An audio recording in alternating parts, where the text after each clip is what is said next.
এবং বারবার আমি এই কথাটা বলেছি যে এটা হচ্ছে যে একটা মানুষ যদি মারা যায় অথবা যদি আপনি দেখেন যে একটা পশু কোরবানি করা হয়েছে, কোরবানি করার পরে দেখবেন ওর শরীরটা অনেকক্ষণ নড়ে। আওয়ামী লীগ হচ্ছে ওই রকম, মানে এত মানে শেখ হাসিনার ভয় নাই, রাজপথ ছাড়ি নাই, বলতে বলতে দেখলাম একটা লোক ধাওয়া দিল, সাথে সাথে 30 জন মিলে দৌড়াইতেছে, স্লোগান দিচ্ছে কিন্তু রাজপথ ছাড়ি নাই, শেখ হাসিনা আসবে, বাংলাদেশ হাসবে। অথচ তার হাসার জন্য যে মুখটা দরকার সে মুখটা আবার মাস্ক দিয়ে ঢেকে রাখছেন। তাহলে আপনি হাসবেন কিভাবে? শহীদ প্রেসিডেন্ট জিয়াউর রহমান চেয়েছেন সরকার যে হাসিনা ফিরবে, আওয়ামী লীগ নির্বাচন করবে, ইন্টারন্যাশনাল কমিউনিটি চেয়েছে। এই তিনটা ফোর্স যদি একত্রিতভাবে চায় তাহলে হাসিনা ফিরতে পারবে। দ্বিতীয়বার দেখেন হাসিনা কিভাবে ফিরেছে, 111-এর সময় ফিরেছে। ইন্টারন্যাশনাল কমিউনিটি, ওয়েস্টার্ন ওয়ার্ল্ড চেয়েছে হাসিনা ফিরুক, ভারত চেয়েছে ফিরুক, এবং আমাদের এখানকার এই যে সুশীল বুদ্ধিজীবী সম্পাদকরা যারা তখন 111 করে খুবই দাপটের সাথে বলেছিল এটা আমাদের সরকার, আমরাই এনেছি, তারা চেয়েছে হাসিনা ফিরুক। প্রণব মুখার্জির সাথে আমাদের 17 ঘোড়া বিশিষ্ট মইনি আহমদের বিখ্যাত মিটিং, এবং তার বইতে সেটা সে লিখেছে কিভাবে তার ফেরানোর ব্যবস্থা চলছে, শামীম ওসমান পা ধরে কান্নাকাটি করতেছে। তো এই প্রত্যেকটা এলিমেন্ট চাপ চেয়েছিল বলে হাসিনা আওয়ামী লীগ ফিরতে পেরেছে। প্রশ্ন হচ্ছে 24-এর পরে ইন্টারন্যাশনাল কমিউনিটি চায় কিনা আওয়ামী লীগ ফিরুক। আপনারা কদিন আগে দেখেছেন যে হাসিনার আইনজীবীর মাধ্যমে আমেরিকাতে জাতিসংঘের হেডকোয়ার্টারে তারা কিন্তু যে গণ অভ্যুত্থানের পরবর্তীতে যে জাতিসংঘ যে ফ্যাক্ট ফাইন্ডিং রিপোর্ট করলো, এই রিপোর্টে কতজন মারা গেছে এই সংখ্যাটা কন্ট্রাডিক্ট করে একটা চিঠি দিয়েছে। জাতিসংঘ কি উত্তর দিয়েছে? যে আমরা আমাদের রিপোর্ট স্ট্যান্ড বাই করতেছি, 1400 শহীদ হয়েছে, আমাদের কাছে এভিডেন্স আছে, এবং এইটার কোনো কিছু আমরা চেঞ্জ করব না ইন লেটার্স অ্যান্ড স্পিরিট। তাহলে জাতিসংঘ থেকে শুরু করে আমেরিকার সাথে এখন ট্রেড এগ্রিমেন্ট আছে, কোনোভাবে কি চাইবে আমেরিকা এই ট্রেড এগ্রিমেন্ট থেকে বের হয়ে আসবে? ট্রাম্পের ভারত নিয়ে ন্যূনতম তার কোনো আগ্রহ নাই, যে পরিমাণ ট্যারিফ ইম্পোজ করে দিয়েছে। তো সেই জায়গাতে ইন্টারন্যাশনাল কমিউনিটি, ওয়েস্টার্ন ওয়ার্ল্ড কারোই এই গণহত্যার বিপক্ষে গিয়ে ভারতকে, হাসিনাকে সাপোর্ট দেওয়ার মতো ন্যূনতম লেভারেজ নাই। অথবা ইন্টারন্যাশনাল কমিউনিটি চাচ্ছে না হাসিনা ফিরুক, অথবা এটা নিয়ে তার কোনো মাথা ব্যথা নাই। জাতিসংঘ এমনটাও বলেছে 2টা শর্তে তারা ইভেন বিচারের দায়িত্ব পর্যন্ত নেবার কথা বলেছে। মৃত্যুদণ্ড দেবেন না বলেছে 2টা, যেহেতু তারা ডেথ পেনাল্টিতে বিশ্বাস করে না, এবং তাদের এভিডেন্স তারা শেয়ার করবে আইসিটির সাথে, তারা বলেছে। সেকেন্ডলি দেখেন, ভারত চাইতে পারে যে হাসিনা ফিরুক, কিন্তু আসলে কি ভারত চায় কিনা হাসিনা ফিরুক? ভারত যদি জেনুইনলি চায় হাসিনা ফিরুক, তাহলে বাংলাদেশের সাথে তার যে রিকনসিলিয়েশনটা দরকার এমন কোনো উদ্যোগ, আচার আচরণ সে করছে কিনা? সে প্রত্যেক দিন যা যা করছে তাতে কি বাংলাদেশের মানুষ হাসিনাকে ফেরত পাবার জন্য উদ্গ্রীব হয়ে যাচ্ছে, না ভারতের ব্যাপারে তার ঘৃণা, বিদ্বেষ, হিংসা আরও বেড়ে যাচ্ছে? তাহলে যেই যেই কারণে গণ অভ্যুত্থান হয়েছে 24-এ, ভারত তার আচরণ দিয়ে গত 2 বছরে প্রমাণ করেছে তার প্রত্যেকটা কারণ ন্যায্য। আমাদের তরুণরা যেই যেই কথাগুলো বলেছে, যেই যেই আচরণের সমালোচনা আমরা করেছি, ভারতের ইন্ডিয়ান ইন্টারফিয়ারেন্সের কথা বলেছি বারবার, অখণ্ড ভারতের নামে যে হিন্দুত্ব ফ্যাসিবাদ যেটা তারা শুরু করেছে সারা ভারতবর্ষে, গেরুয়া বাহিনীর রাজনীতি, সেটা আজকে শুভেন্দুরা প্রতিদিন প্রমাণ করছে সীমান্তে। তাহলে ভারত কি আসলে চাচ্ছে যে হাসিনা ফিরুক, আওয়ামী লীগ রাজনীতি ফিরুক? তার যদি ন্যূনতম ক্লাউন পলিটিক্সের এই যে মাদকাসক্ত রাজনীতির জায়গা থেকে যদি সে দেখে, আসলে তার চাইবার কোনো ন্যায্য কারণ নাই, যৌক্তিক কারণ নাই। থার্ড হচ্ছে বাংলাদেশ সরকার চায় কিনা। তারেক রহমান বিএনপিকে চায় হাসিনা ফিরে আসুক, আওয়ামী লীগ ফিরে আসুক, তাহলে সংসদের সব দল মিলে কেন কার্যক্রম নিষিদ্ধের জায়গায় তারা একমত হয়েছে, অর্ডিন্যান্সটা র্যাটিফাই করেছে? যে পরিমাণ ধরপাকড় হচ্ছে, যে পরিমাণ বিএনপির লোকজন আওয়ামী লীগদেরকে ধরায়া ব্যবসা বাণিজ্য করতেছে, নোয়াখালীতে বিএনপির লোকজন মারামারি করতেছে না? হবিগঞ্জে দেখলাম, সিলেটে দেখলাম, বিভিন্ন জায়গায় আওয়ামী লীগকে কনফ্রন্ট করতেছে কারা? রাস্তাঘাটে মেইনলি বিএনপির লোকজন করছে, মারামারি করছে, অফিস আদালত ভেঙে দিচ্ছে। বিএনপির রাজনীতি নির্মূল হয়ে যাবে বাংলাদেশে যদি সে ন্যূনতম কোনোভাবে এই ইমপ্রেশনটা দেয় যে সে আওয়ামী লীগকে, হাসিনাকে পুনর্বাসন করতে চাচ্ছে। আজকের মাননীয় উপদেষ্টা আমাদের বন্ধুপ্রতিম জাহিদ ভাই যেটা করেছেন, এটা দিয়ে তিনি বিএনপির আসলে 14 গোষ্ঠী উদ্ধার করে দিচ্ছেন, কিন্তু তিনি বিএনপির 12টা বাজানোর রাজনীতি করছেন। বাংলাদেশের মানুষের কাছে simply Awami League is a not a starter. এই বাস্তবতাটা যদি বিএনপি স্বীকার না করে, তার রাজনীতি আগামী দিনে নাই হয়ে যাবে বাংলাদেশ থেকে। অতএব কোনো উপকরণ বলছে না আওয়ামী লীগ ফেরবার জন্য যেই যে শর্তগুলো পূরণ করা দরকার, ক্ষমা চাওয়া থেকে শুরু করে জাতির কাছে ক্ষমা চাওয়া, রিগ্রেট করা। আওয়ামী লীগের কোনো নেতা কর্মী, ইভেন গ্রাম পর্যায়ের ধরেন ছাগল চুরি বিষয়ক যে সম্পাদক আছে, ওদের বিভিন্ন কমিটিতে চাঁদাবাজ বিষয়ক যারা সম্পাদক আছে, কোনো কমিটির আওয়ামী লীগের কোনো সম্পাদক, কোনো ব্যক্তি ন্যূনতম ক্ষমা চাইছে জাতির কাছে, রিগ্রেট করেছে? যাদেরকে আমরা জানাজার নামাজ পড়তে দিলাম তোফাল আহমেদ মারা যাওয়ার পরে, দেখেছেন? আসছে একটা ধর্মীয় কাজ করতে, আইসা ওখানে জয় বাংলা স্লোগান দিচ্ছে, তার ন্যূনতম কোনো রিগ্রেট নাই। তো যার অনুশোচনা নাই, যার বিচার হয় নাই, যার রাজনৈতিক সমঝোতার প্রশ্নে রাজনৈতিক দলগুলো এবং সিভিল সোসাইটি একমত হয় নাই, তার ফেরার কোনো শর্ত এখানে হাজির নাই। সিম্পলি ইম্পসিবল একটা রিয়ালিটি। যেটা করছে, স্যার কারেক্টলি বলেছেন, টার্কিশ ফরেন মিনিস্টার আসছে কদিন আগে, দেখেছেন আমাদের এখানে ডিফেন্স এবং মিলিটারি এস্টাবলিশমেন্ট, তারপরে ইন্ডাস্ট্রি ডেভেলপ করবার ব্যাপারে তারা সাহায্য করবে, আমাদের রাডার সিস্টেমের ব্যাপারে, ড্রোন ফ্যাক্টরি করবার ব্যাপারে ইতিমধ্যে কোঅপারেশন হচ্ছে। পাকিস্তানের অফিসিয়ালরা ইতিমধ্যে আসা যাওয়া করছে, আপনারা দেখছেন, ইন্ডিত আছে, বাজেট দিবে, টাকা তো নাই। ভারত একটা ফকির দেশ, 80% লোক দরিদ্র সীমার নিচে বাস করে। ওইখানে ককরোচ জনতা পার্টির আন্দোলন চলতেছে, দেখতে পাচ্ছেন। প্রত্যেকটা এক্সাম পেপার লিক হয়েছে ভারতে গত কয়েক বছরে, প্রত্যেকটা। তাদের চাকরির, ম্যাট্রিক, ইন্টার, ভাইবা, হাবি জাবি সব কিছু রয়েছে। Just a chaotic country. So সেই রকম একটা দেশ যে নিজে ফকির, সে আমার বাজেটে কিভাবে টাকা দেবে? যে নিজের দেশের মানুষকে খাওয়াইতে পারে না, সে তো আমাকে সাহায্য দিতে পারবে না। তাহলে টাকা আছে কার কাছে? পশ্চিমারাও টাকা দিতে পারবে না, টাকা আছে চায় নাই। তাহলে আপনাকে বাজেট ডেফিসিটে আপনাকে কে সাহায্য করতে পারবে? সেকেন্ড হচ্ছে অফকোর্স মিলিটারি ডিফেন্স ইস্যু। আমার সিকিউরিটি, আমার সভরেন্টির কোশ্চেনে চায়না এবং পাকিস্তান এবং টার্কি, তিনটা দেশের সাথে আমার অ্যালায়েন্সের কোনো বিকল্প নাই। অতএব সেই রকম সকল জায়গায় আমরা দেখতে পাচ্ছি আওয়ামী লীগের রাজনীতিতে ফিরে আসার ন্যূনতম আর কোনো কারণ নাই। থার্ড যেটা বলি, হিস্ট্রি থেকে দেখেন, বড় ধরনের যুদ্ধ যখন হয়, যুদ্ধ, গণ অভ্যুত্থান, এগুলোর মধ্য দিয়ে ইনকামবেন্ট যেন থাকেন, তার পলিটিক্স শেষ হয়ে যায়। 71-এ দেখেন ইনকামবেন্ট কে ছিল, সবচেয়ে বড় রাজনৈতিক দল কোনটা ছিল তখন? পাকিস্তানপন্থী রাজনৈতিক দল মুসলিম লীগ। রাজনীতিতে পলিটিক্সে শেষ হয়ে গেছে না? কিন্তু মুসলিম লীগ নামে কিন্তু এখনো একটা নিবন্ধিত দল আছে। এর মানে কি মুসলিম লীগ বাংলাদেশের রাজনীতিতে খুব গুরুত্বপূর্ণ হয়ে আছে? দ্বিতীয়ত দেখেন, আপনার 90-তে এরশাদের পতন হয়েছে স্বৈরাচার বিরোধী আন্দোলনে। এরশাদের জাতীয় পার্টি আজকের পিজার 6 টুকরা 8 টুকরার মতো হয়ে আছে, এখানে সেখানে পইরা ফালায় ডালায় আছে। থার্ড হচ্ছে আওয়ামী লীগের পরিণতিও 24-এর কারণে একই সিচুয়েশন হয়েছে। সে পলিটিক্যালি ডেড। এবং এই বাস্তবতাটা হচ্ছে মেনে নিতে পারাটাই হচ্ছে আমাদের এই যে 5-6 দশকের দিল্লি এবং কলকাতার যে দালাল, বুদ্ধিজীবী, লেখক, সাহিত্যিক, তাদের সিম্পলি তাদের স্যাটেলাইটে এটা মেনে নিতে পারছে না, যেটা কিভাবে সম্ভব। ওই তারাই তখন আপনার এই মাঝে মধ্যে হুক্কা হওয়ার মতো, শেয়ালের মতো একটু ডাক দেয়, কি আওয়ামী লীগ বদলালো কিনা, আওয়ামী লীগ ফিরে আসতে পারে কিনা, আওয়ামী লীগের এইটা সেইটা।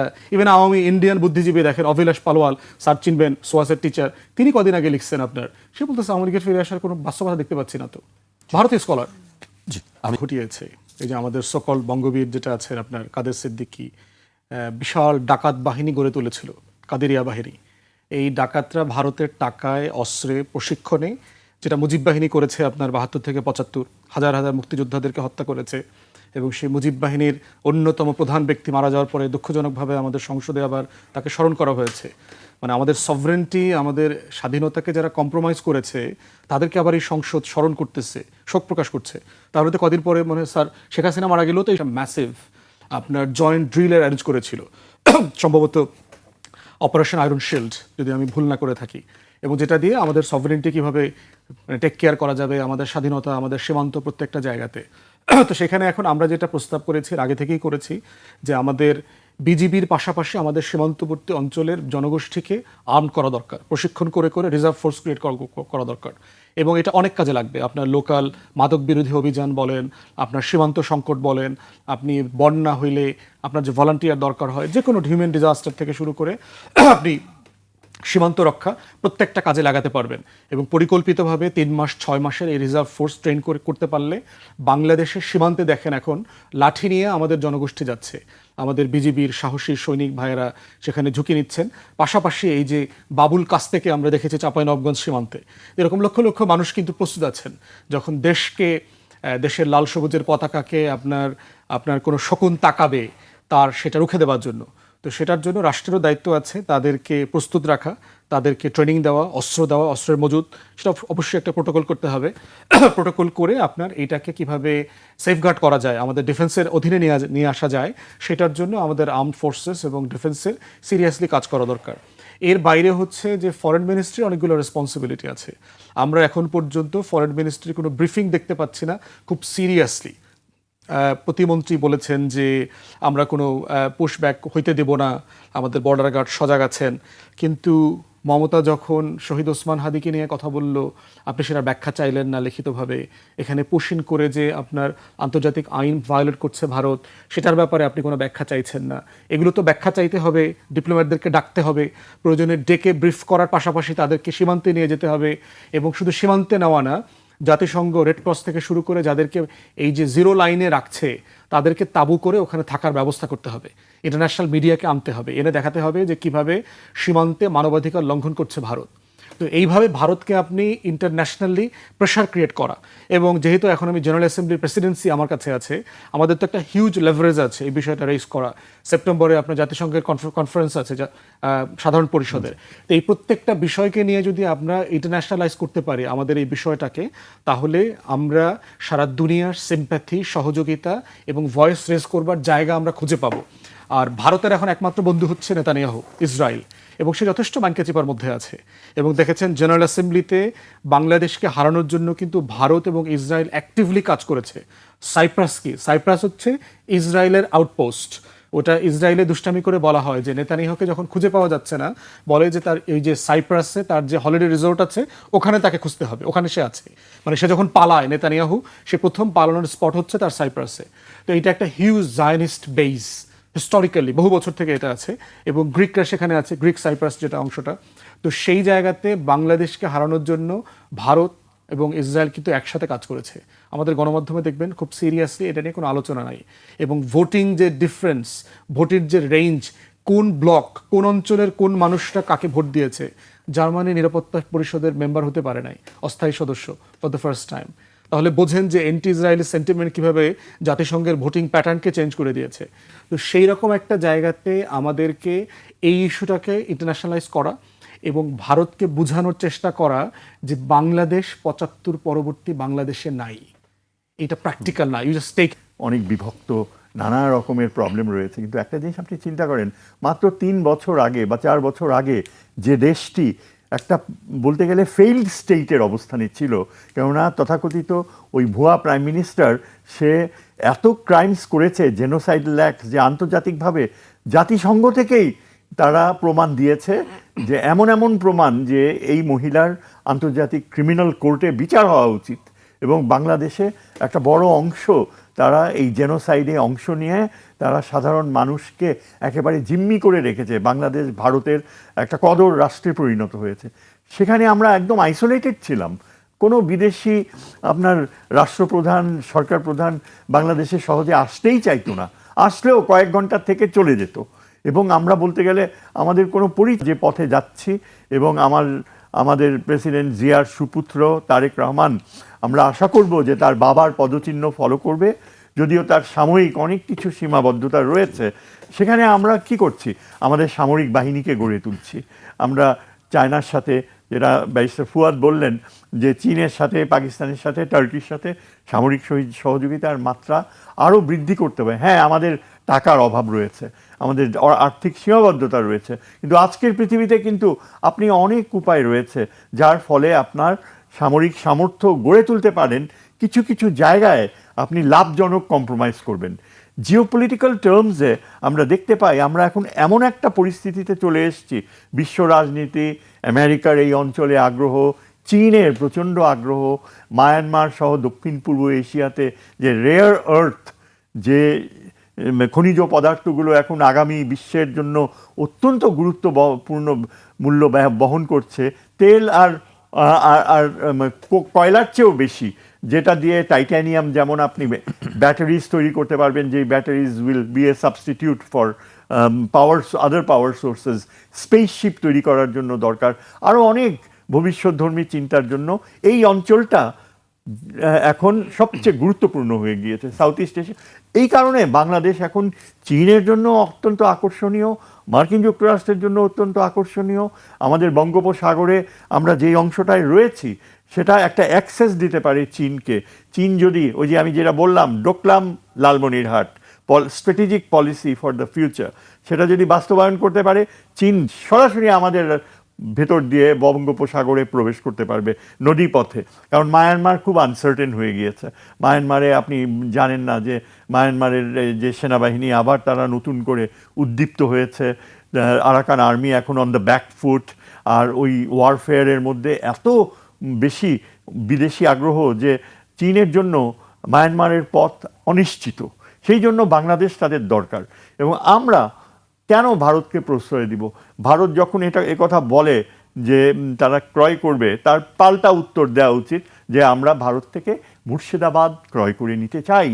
আমরা মনে করি যে ভারত এই দক্ষিণ, তার উত্তর পূর্বে তার যে অভিলাষ আমাদের অঞ্চল চায় তারা কিনে নিতে, তাদের পাল্টা জবাব দেওয়া উচিত যে আপনারা ভুলে যান, এই উত্তর পূর্ব ভারত আপনাদের সাথে থাকতে চায় না, এটা আপনারা জানেন।